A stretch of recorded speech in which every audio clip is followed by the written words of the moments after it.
You think you're only going up against Playboy Cardi, Travis Scott, Joey Badass battling TDE?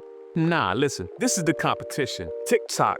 Logan Paul getting super kicked by Jey Uso. Bella Ramsey and Pedro Pascal in The Last of Us. Tom Cruise clinging to a plane. The Diddy trial flooding every feed. GTA 6 lighting up the internet. They're all chasing the same 8 seconds you are. And they know how to hijack it instantly. You're not overlooked, you're just a background character, an extra in someone else's story. Somewhere out there, there's a girl with Adele vocals. She only has 200 followers. A producer reinventing sound with 12 likes. A songwriter holding on to a hit with 0 traction, and nobody cares because talent isn't enough. It never was. You're not just competing with artists, you're battling scrolls, speed, and short-term memory. And in that fight, good is invisible, average is dead, even great won't matter if no one knows what they're looking at. The feed moves too fast. No one's waiting to be impressed. They stop when something signals identity. When it says, this is different, this is clear, this is someone. That signal is branding. Not your logo, not your font. That feeling someone gets when they see, hear, or even sense you. It's the difference between scroll and stop.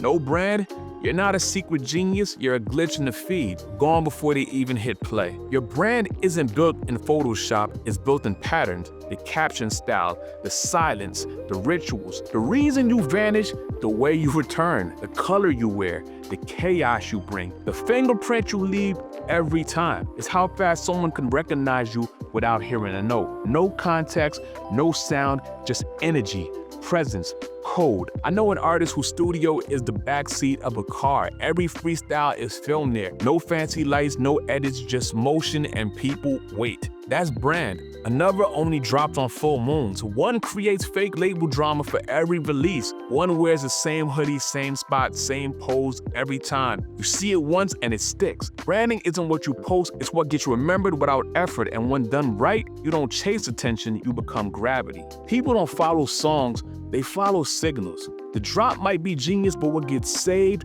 shared, and talked about is identity. Playlist curators follow stories. Brands partner with clarity. Fans join worlds. You don't need to be louder, you need to be clearer. An artist who drops at 11:11, clear. The one writing hooks on napkins, clear. The one walking cities with a mic strapped to their chest, clear. And clear beats viral because clear sticks. When someone recognizes your world before they hear your sound, you've already won. Your release becomes ritual, your page becomes a portal, and inside that portal, you stop chasing eyes find you. You stop begging to be heard, they start showing up for the next drop, next line, the next signal. That's when plays become people and people become a movement. Some will hear this and keep scrolling anyways. They'll keep posting generic content. They'll keep chasing trends, keep asking why nothing moves, because playing it safe feels smart until you disappear. Nobody shares solid. Nobody remembers pretty good. Nobody follows someone they can't explain. If your presence doesn't land in 3 seconds, you're not building momentum,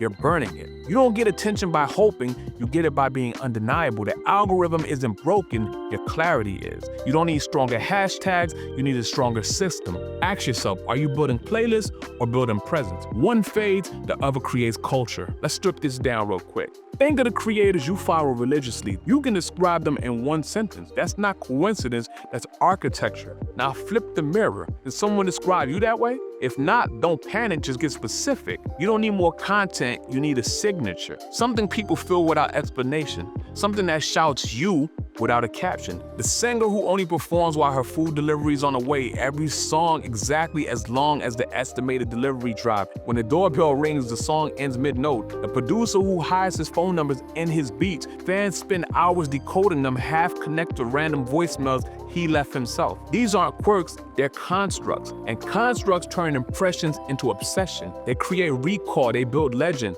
That's when people start talking about you in rooms you never entered. That's when gatekeepers act for the deck. Because branding builds presence and presence builds pull. Most artists will watch this and change absolutely nothing. They'll keep posting safe content, wondering why the algorithm hates them. If a stranger looked at your last 10 posts on mute, could they describe your vibe in a sentence? Not your genre, not your influences, the feeling you create. If not, It's not a branding problem, it's a courage problem. Because branding isn't about being perfect, it's about being impossible to ignore. Once people feel your world, they don't want to sample, they want access. Access to the drops, access to the myth, access to the reason. That's when streams turn to stories. Stories turn to belief, and belief turn to a movement. So stop tweaking your EQ, hoping someone cares. Make them care about how you move. Your brand is your loudest hook. Make it sing. Stop hiding behind your music. Stand in front of it. Be the reason they remember, not just the next thing they hear.